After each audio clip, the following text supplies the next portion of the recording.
Hi, I'm Nikhilakis J, a third year BCSC student from Star Engineering College. When we start writing an exam, our handwriting is neat, fast, and confident.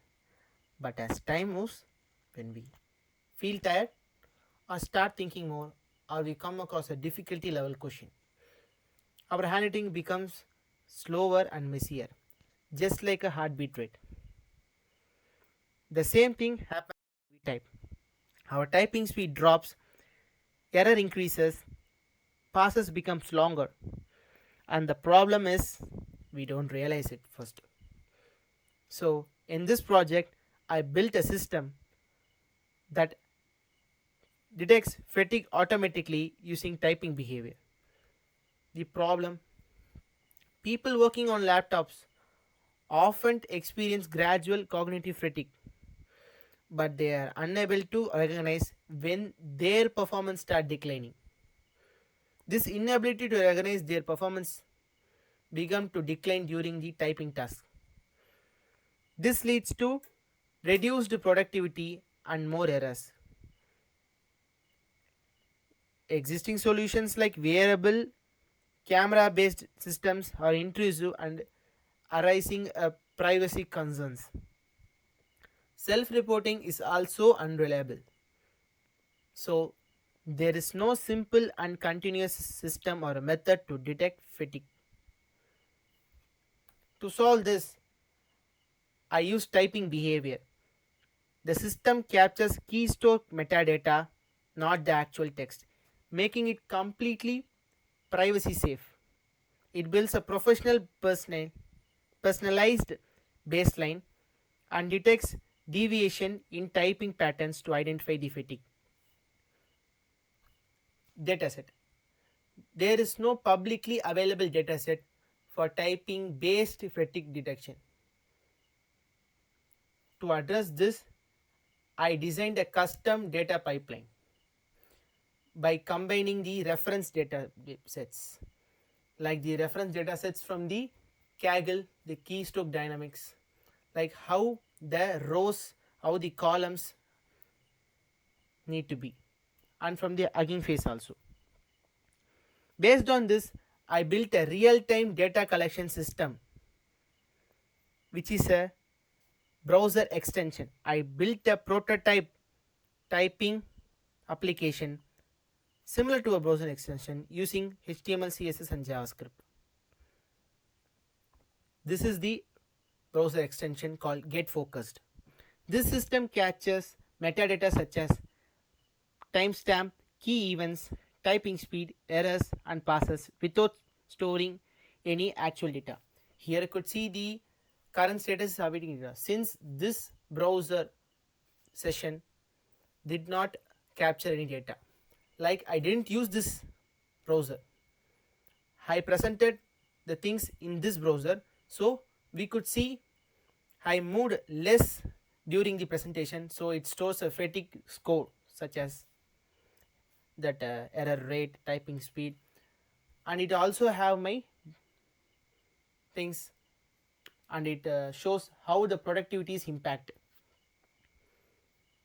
Here, like you can see the data is being stored in the Supabase in real time.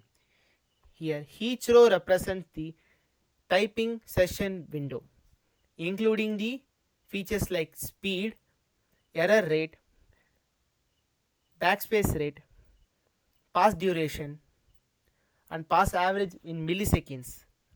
I collected these data from my friends and college mate using this system, using this extension. My friends use this extension in a developer mode, so I could use their data. So and I also get their permission from the settings like improve fatigue detection by getting your data. If they accept, I get the data. I collected data from this in this way. Then I use the Python code to clean, process, and structure the dataset for training. So instead of using existing dataset, I built a dataset specifically for this problem. using a real-time user behavior. The keystroke data is converted into a meaningful features such as typing speed, etc., and enter key timing. A personalized baseline is created, so I could detect the deviation from their baseline, because typing and moving a mouse depends on the user's productivity and their movement. So we need a individual baseline. For modeling, I used a random forest algorithm in Altair AI Studio. This problem is treated as a multi-class classification task because with the three classes normal, mild fatigue and fatigue, the model learns behavioral pattern and detects fatigues based on the deviation. Now I will explain the workflow in the Altair AI Studio. The set role. I loaded the keystroke data which has the 45,000 rows got from my extension, and it is used in the column is unified types, like the int is converted into this and the nominal is converted to this, when the float is converted to real number, etc. And attributes like the rows are reordered. The set role is used to define the target variable. Here the target variable is fatigue label, and the target role is label.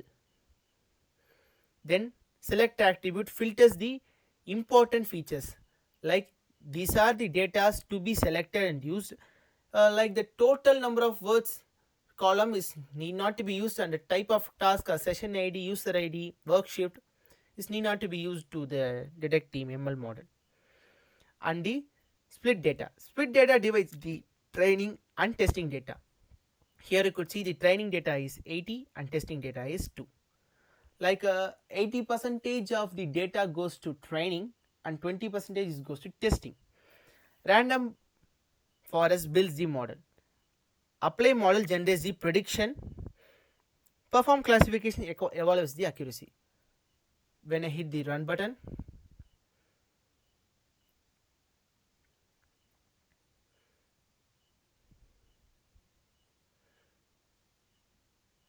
here you could see the accuracy, which is 87.6%. Here you could see these number of rows or columns are normal and true normal, mild, and the deviation, recall, all the things.